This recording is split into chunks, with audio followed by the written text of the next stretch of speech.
Touch, pen और movement, ये सब एक सिग्नल के ऊपर डिपेंड करता है। इस सिग्नल का नाम है नर्व इम्पल्स। तो दोस्तों, आज के इस आपको समझाने वाले हैं इम्पल्स न्यूरॉन के अंदर और न्यूरॉन के बीच कैसे ट्रेवल करते हैं। यानी कि दोस्तों, आज के इस क्लास में हम आपको पढ़ाएंगे ट्रांसमिशन ऑफ इम्पल्सेस। नमस्कार दोस्तों, आप देख रहे हैं एएसबी बायोलॉजी क्लासेस, जहां पर आपको पढ़ाया जाता है NCERT line by line, concept से लेकर के क्लियरिटी तक। दोस्तों, आज के इस क्लास में हम आपको पढ़ाने वाले हैं ट्रांसमिशन ऑफ इम्पल्सेस, यानी कि एक न्यूरॉन से दूसरे न्यूरॉन के बीच में कैसे सिग्नल का ट्रांसफर होता है, कैसे इंफॉर्मेशन ट्रांसफर होते हैं, उन सारी चीज़ों को हम समझने वाले हैं। यानी कि हम कह सकते हैं कि जैसे ही हमारे हाथ पर कोई गर्म पदार्थ पड़ता है तो हमारा हाथ तुरंत पीछे हट जाता है। तो इसके पीछे हटने के पीछे जो डिसीजन होता है वो दिमाग का नहीं होता है, बल्कि एक फास्ट इलेक्ट्रिक मैसेज का होता है, जिसको हम कहते हैं नर्व इम्पल्स। तो इसी फास्ट इलेक्ट्रिक मैसेज को हम समझेंगे ट्रांसमिशन ऑफ इम्पल्स के रूप में, और एक एक पॉइंट को क्लियरली हम समझते हुए चलेंगे एनसीईआरटी की लाइन से। लेकिन एनसीईआरटी की लाइंस आपको पढ़ने से पहले मैं आपके लिए एक छोटा सा क्वेश्चन देता हूं कि इलेक्ट्रिक सिग्नल केमिकल सिग्नल में कैसे बदलता है। यानी कि छोटा सा क्वेश्चन है कि इलेक्ट्रिक सिग्नल केमिकल सिग्नल में कैसे बदलता है। इस क्वेश्चन को आप नोट कर लीजिए और क्लास जब समाप्त हो जाएगी तो इस क्वेश्चन का आंसर आप दे दीजिएगा। चलिए शुरू करते हैं। सबसे पहले अगर हम बात करते हैं यहां पर, तो लिखा हुआ है कि a nerve impulse is transmitted from one neuron, यानी कि जो एक नर्व इम्पल्स होता है वो ट्रांसमिट होता है एक न्यूरॉन से दूसरे न्यूरॉन में। यानी कि साफ साफ शब्दों में ये कह रहा है कि एक जो नर्व इम्पल्स होता है वो ट्रांसमिट होता है एक न्यूरॉन से दूसरे न्यूरॉन में, ठीक है, through the junction called synapse. यानी कहने का मतलब ये है कि जैसे हम बना लेते हैं एक न्यूरॉन, ठीक है, इस तरीके से एक छोटा सा न्यूरॉन बना लेते हैं। इस तरीके से क्या हो गया, हमारा एक छोटा सा न्यूरॉन सेल हो गया, ठीक है। अब अगर हम बात करते हैं तो इस न्यूरॉन सेल में क्या होता है, एक सिनेप्टिक कुंडी पाया जाता है इस तरीके से, और यहाँ पर क्या होते हैं, डेंड्राइट्स होते हैं। ठीक उसी के नीचे क्या करते हैं, एक दूसरा न्यूरॉन हम बना लेते हैं, और ठीक है, इस तरीके से क्या करते हैं, एक दूसरा न्यूरॉन हम और बना लेते हैं। इस तरीके से हमारा दूसरा न्यूरॉन हो गया। तो इस न्यूरॉन से इस न्यूरॉन में जो मैसेज ट्रांसफर होता है, ठीक है, वो कैसे ट्रांसफर होता है उसकी बात करते हैं। तो इस दोनों न्यूरॉन्स के बीच में जो मैसेज का ट्रांसफर होता है, वो एक न्यूरॉन का जो डेंड्राइट्स होता है वो, और दूसरे न्यूरॉन का जो आपका सिनेप्टिक नोब होता है वो फंक्शन में आता है, और ये दोनों मिल करके क्या करते हैं, एक सिनेप्स का निर्माण करते हैं। कहने का मतलब ये होता है कि दोनों के बीच में क्या होती है, कुछ इस तरीके से संरचना का निर्माण होता है, और संरचना कैसे बनती है उसको भी समझने का हम प्रयास करते हैं, ठीक है। तो पहले थोड़ा सा हम पेंसिल की साइज को बड़ा करते हैं और फिर उसके बाद स्ट्रक्चर को बना करके आपको समझाते हैं। देखिए, एक न्यूरॉन का क्या होता है, आपका सिनेप्टिक नोब होता है, इस तरीके से आपका सिनेप्टिक नोब हो गया, और दूसरे न्यूरॉन का जो आपका होता है डेंड्राइट्स, यानी कि इस तरीके से आपका दूसरे न्यूरॉन का डेंड्राइट्स हो गया। और इसमें क्या होता है, दोनों की जो जंक्शन पॉइंट होती है, यानी कि जो मिलने का स्थान होता है, उस मिलने के स्थान को क्या कहते हैं, हम सिनैप्स के नाम से जानते हैं। क्या कहते हैं, सिनैप्स के नाम से जानते हैं। अब सिनैप्स क्या होता है बेटा, आपको समझ में आ गया कि दो न्यूरॉन में जो जंक्शन होते हैं, उन दोनों जंक्शन को क्या कहते हैं, हम सिनैप्स कहते हैं। अब अगर हम बात करते हैं सिनैप्स को डिटेल से अगर समझें तो सिनैप्स में क्या क्या चीज़ें होती हैं, कैसे कैसे ये काम करता है, इसकी अगर हम बात करते हैं तो यहाँ पर क्या लिखा गया उसको पढ़ना और समझना आपका काम है। तो मैं आपको पढ़ करके एक एक पॉइंट को आपको समझा रहा हूँ, और ताकि हर पॉइंट क्या हो जाए, आपकी एकदम से क्लियर हो जाए। चलिए देखते हैं। अगर हम बात करते हैं यहाँ पर, तो लिखा गया कि a synapse is formed by the membranes of a presynaptic neuron and post synaptic neuron. यानी कि अगर हम बात करते हैं एक सिनेप्स जो होता है वो बनता कैसे है, एक प्री सिनेप्टिक न्यूरॉन और एक पोस्ट सिनेप्टिक न्यूरॉन के थ्रू क्या होता है, एक सिनेप्स जो होता है वो बनता है। यानी कि यहाँ पर साफ साफ लिखा है बेटा कि जो सिनेप्स होता है वो कैसे बनता है, एक न्यूरॉन में जो मेम्ब्रेन होते हैं, उस मेम्ब्रेन के जो प्री सिनेप्टिक न्यूरॉन्स होते हैं और पोस्ट सिनेप्टिक न्यूरॉन्स होते हैं, वो मिलकर के एक सिनेप्स का निर्माण करते हैं, विच मे और may not be separated by the gap called synaptic cleft. यानी कि अगर हम बात करते हैं जो प्री सिनेप्टिक न्यूरॉन होते हैं और पोस्ट सिनेप्टिक न्यूरॉन होते हैं, उन दोनों के बीच में गैप हो भी सकता है और गैप नहीं भी हो सकता है। अगर गैप पाया जाता है तो उसको हम सिनेप्टिक क्लेफ्ट के नाम से जानते हैं, सिनेप्टिक दरार के नाम से जानते हैं। अब अगर हम बेटा बात करते हैं सिनेप्टिक क्लेफ्ट कहाँ पर है और कैसे सिनेप्स के बीच में सिनेप्टिक क्लेफ्ट बनता है, यानी कि प्री सिनेप्टिक न्यूरॉन और पोस्ट सिनेप्टिक न्यूरॉन की बात करते हैं, दोनों मिलकर के सिनेप्स कैसे बनाते हैं, तो उसके लिए यहाँ पर देखो एक डायग्राम दिया गया है जहाँ पर आपको सारी चीजें एकदम क्लियर करके समझाई गई है। यहाँ पर देखोगे बेटा तो ये क्या आपका प्री सिनेप्टिक मेम्ब्रेन है, ठीक है, ये क्या है प्री सिनेप्टिक मेम्ब्रेन है। और नीचे देखें क्या, तो ये आपका पोस्ट सिनेप्टिक मेम्ब्रेन है। तो यहाँ पर आप डायग्राम में देख सकते हो बेटा क्या दिखाया जा रहा है, जो आपकी प्री सिनेप्टिक मेम्ब्रेन है वो कहाँ पर स्थित है, जस्ट ए सेकेंड, जो आपकी प्री सिनेप्टिक मेम्ब्रेन है वो कहाँ पर स्थित है, तो यहाँ पर देख रहे हो जो आपका बन रहा है संरचना, यहाँ पर जो मेम्ब्रेन बन रही है इस मेम्ब्रेन को कहते हैं हम प्री सिनेप्टिक मेम्ब्रेन। और दूसरा जो यहाँ पर आपका डेंड्राइट्स है, वहाँ से जो न्यूरॉन जो मेम्ब्रेन बन रही है उस मेम्ब्रेन पे पाया जाता है आपका पोस्ट सिनेप्टिक मेम्ब्रेन। अब दोनों प्री सिनेप्टिक और पोस्ट सिनेप्टिक मेम्ब्रेन जो मिल करके क्या करते हैं, सिनेप्स का निर्माण करते हैं। क्या करते हैं, सिनेप्स का निर्माण करते हैं। और इस सिनेप्स के बीच में देखते हैं तो दोनों के बीच में क्या है, थोड़ा सा खाली स्थान है। इस खाली स्थान को बेटा क्या कहते हैं, सिनेप्टिक क्लेफ्ट के नाम से जानते हैं। और यहाँ पर देखेंगे कुछ येलो कलर के डॉट डॉट डॉट डॉट दिखाई दे रहे हैं, इसको हम सिनेप्टिक वेसिकल्स कहते हैं। और इसी के थ्रू क्या होता है, मैसेज जो होते हैं वो ट्रांसफर होने का काम करते हैं। दूसरी बात बेटा यहाँ पर देखते हैं तो यहाँ पर देखेंगे तो क्या होता है, कुछ इस तरीके से संरचना एक बनी हुई है। यहाँ पर इस तरीके से संरचना, सॉरी ये पीला कलर का, तो मैंने पीला कलर चढ़ा दिया तो आपको स्पष्ट रूप से दिखेगा नहीं, थोड़ा सा मैं कलर चेंज करके दिखाता हूँ आपको ताकि आपको एकदम से क्लियर विजिबल हो जाए। रेड कलर लेता हूँ। देखो यहाँ पर अगर आप देखेंगे तो क्या होगा, कुछ इस तरीके से संरचना बनी हुई होती है, इस तरीके से संरचना बनी होती है। इस संरचना को हम कहते हैं रिसेप्टर। क्या कहते हैं, रिसेप्टर कहते हैं, यानी कि ग्राही कहते हैं।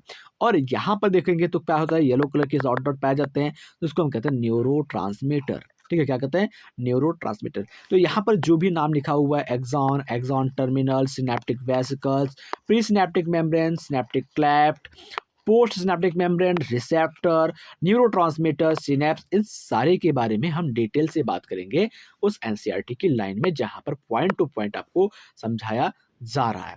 चलिए देखते हैं यहाँ पर लाइंस और क्या कह रहा था। अभी तक हमने क्या देखा था, सिनेप्टिक क्लेफ्ट क्या होता है।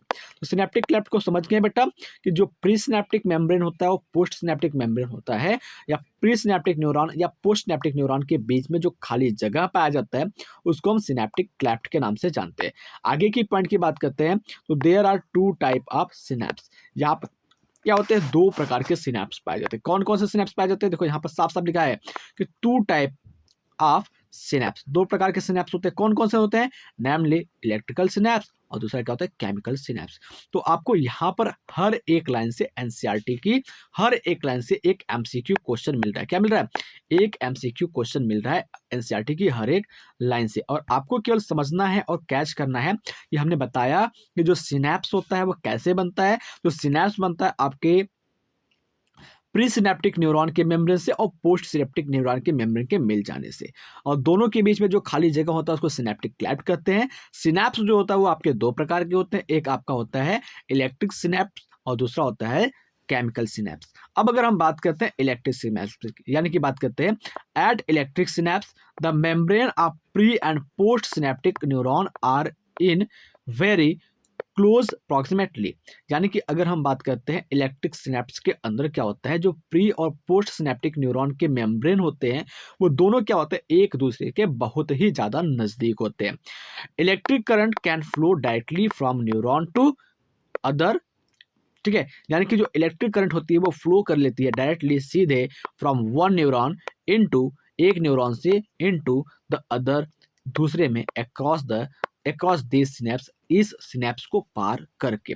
ट्रांसमिशन ऑफ एन इम्पल्स, यानी कि अगर हम बात करते हैं एक इम्पल्स की जो ट्रांसमिशन होती है across electric synapse is very similar to the impulse conduction. यानी कि अगर हम बात करते हैं, यहाँ पर लिखा गया है कि ट्रांसमिशन ऑफ एन इम्पल्स, यानी कि एक इम्पल्स की जो ट्रांसमिशन होती है वो अक्रॉस होती है इलेक्ट्रिक सिनेप्स के, इज वेरी सिमिलर, यानी कि बहुत सिमिलर होती है to impulse conduction along the signal. ठीक है, सिंगल एक्सॉन, यानी कि अगर हम बात करते हैं जो आपका ट्रांसमिशन होता है इम्पल्स का, वो इलेक्ट्रिक सिनेप्स के जैसे क्या होता है, बहुत सिमिलर होता है। और यहाँ पर क्या होता है, बहुत सीधे तरीके से एक एक्सॉन के अंदर एक एक्सॉन के थ्रू हो जाता है। आगे की पॉइंट्स की अगर हम बेटा बात करते हैं तो यहाँ पे क्या लिखा गया है उसको समझिए कि impulse transmission across the electric synapse is always faster than the across the chemical synapse. कहने का मतलब क्या होता है कि जो आपकी ट्रांसमिशन होती है इम्पल्स की, वो क्या होती है, जो इलेक्ट्रिक सिनेप्स होती है वो क्या होती है, काफ़ी ज़्यादा तेज होती है केमिकल सिनेप्स से। यानी कि केमिकल सिनेप्स और इलेक्ट्रिकल सिनेप्स का अगर कंपैरिजन किया जाए तो इम्पल्स जो होती है उसकी ट्रांसमिशन इलेक्ट्रिक सिनेप्स के थ्रू बहुत तेजी से होती है, जबकि अगर केमिकल सिनेप्स की बात करते हैं तो केमिकल सिनेप्स के थ्रू क्या होते हैं, बहुत धीमी गति से होती है। तो यही चीज़ें क्या करेगा है, ये साफ साफ शब्दों में लिखा हुआ है कि जो इम्पल्स होती है उसका ट्रांसमिशन वो बहुत तेजी से होता है इलेक्ट्रिकल सिनेप्स से, जबकि अगर हम बात करते हैं केमिकल सिनेप्स की तो केमिकल सिनेप्स के थ्रू क्या होता है, बहुत कम होता है। अब अगर हम बात करते हैं इलेक्ट्रिकल सिनेप्स की और थोड़ी पॉइंट्स में, तो electrical synapse are rare in our system.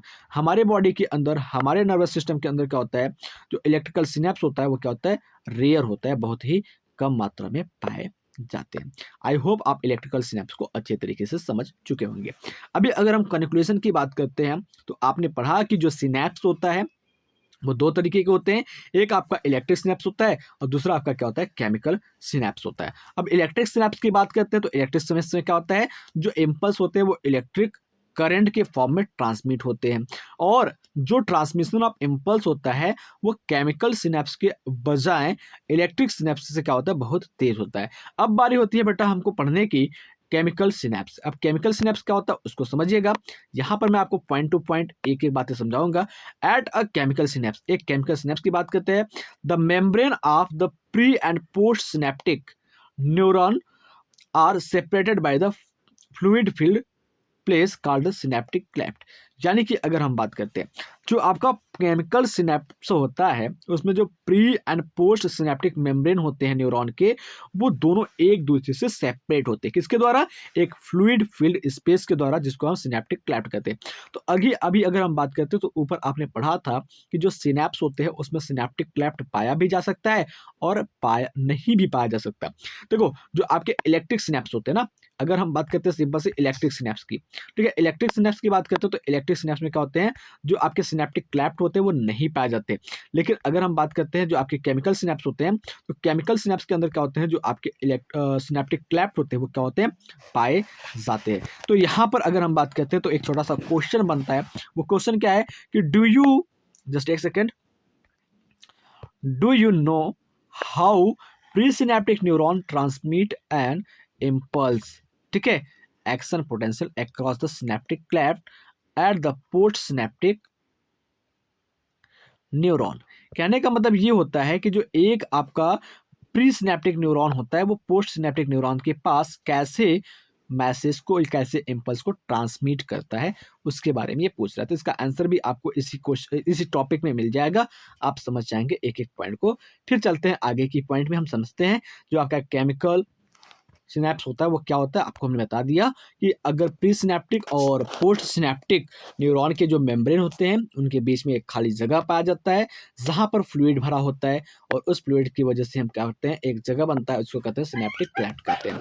आगे बात करते हैं केमिकल्स, ठीक है, जो केमिकल्स होते हैं वो कहलाते हैं न्यूरोट्रांसमीटर। यानी कि बात करते हैं यहाँ पर जो आपने सिनेप्ट के अंदर, ठीक है, यहाँ पर देखेंगे डायग्राम में तो आपको सही से समझ में आएगा। यहाँ पर जो आपके सिनेप्टिक क्लेफ्ट के अंदर क्या होते हैं, फ्लूइड भरे होते हैं, उस फ्लूइड को क्या कहते हैं, न्यूरो ट्रांसमीटर के नाम से जानते हैं। यहाँ पर जो दाने भरे हुए हैं, वेसिकल्स भरे हुए हैं, येलो कलर के जो आपके दाने भरे हुए हैं, ये क्या है, आपके न्यूरो ट्रांसमीटर है, ठीक है। अब अगर हम बात करते हैं केमिकल सिनेप्स के अंदर क्या होता है, तो chemicals are called neurotransmitter are involve in the transmission of impulse in the synapse. यानी कि जो केमिकल सिनेप्स होते हैं वहाँ पर क्या होते हैं, न्यूरोट्रांसमीटर जो होते हैं वो इन्वॉल्व होते हैं, ठीक है। व्हेन एन इम्पल्स यानी कि एक्शन पोटेंशियल जो होता है अराइव होता है एट द एक्सॉन टर्मिनल, यानी कि किसी भी एक्सॉन के टर्मिनल पर कोई एक्शन पोटेंशियल अराइज होता है, उत्पन्न होता है, it stimulate the movement of the synaptic vesicle, और ये क्या करता है, तुरंत सिनेप्टिक वेसिकल के अंदर मूवमेंट शुरू कर देता है टुवर्ड्स द मेम्ब्रेन के थ्रू वेयर दे फ्यूज यानी कि जो दोनों होते हैं वो आपस में फ्यूज होते हैं विद द प्लाज्मा, प्लाज्मा के साथ, ठीक है। वो क्या होता है, प्लाज्मा के साथ फ्यूज हो जाते हैं एंड सॉरी प्लाज्मा मेम्ब्रेन के साथ क्या होते हैं, वो फ्यूज हो जाते हैं एंड रिलीज करते हैं न्यूरोट्रांसमीटर।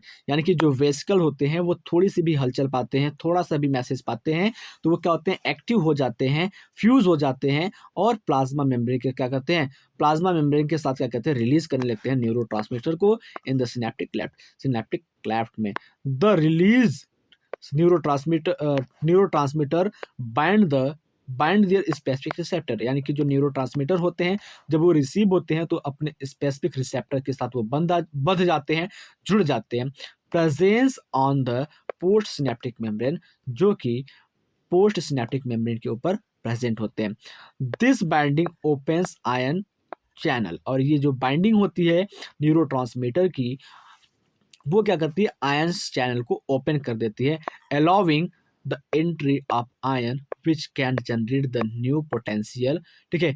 और उसमें क्या होता है, अलाउ हो जाते हैं आपके आयंस की एंट्री, जिसके द्वारा क्या होता है, न्यू पोटेंशियल यानी कि नए पोटेंशियल क्या होते हैं, जनरेट हो जाते हैं in the post synaptic neuron में। द न्यू पोटेंशियल डेवलप्ड में बी आइदर एक्साइटरी और इनहिबिटरी। जो न्यूज पोटेंशियल होता है वो आगे चल करके और भी एक्साइट कर सकता है या फिर इनहिबिट कर सकता है। आई होप इन चीज़ों को आप अच्छे तरीके से समझ गए होंगे। तो मिलते हैं आपसे अगले क्लास में, तब तक के लिए जय हिंद, जय भारत। बने रहिए हमारे साथ ऐसे ही एनसीईआरटी की लाइन बाय लाइन पढ़ने के लिए। अगर आपको वीडियो अच्छा लगा है तो क्लास को लाइक कीजिएगा, अपने दोस्तों के साथ शेयर कीजिएगा, क्योंकि आपकी एक लाइक, एक शेयर और एक प्यारा सा कमेंट हमारे मोटिवेशन को काफ़ी बढ़ाता है, जिस वजह से मैं डेली आपको वीडियो देने के लिए तैयार रहता हूँ।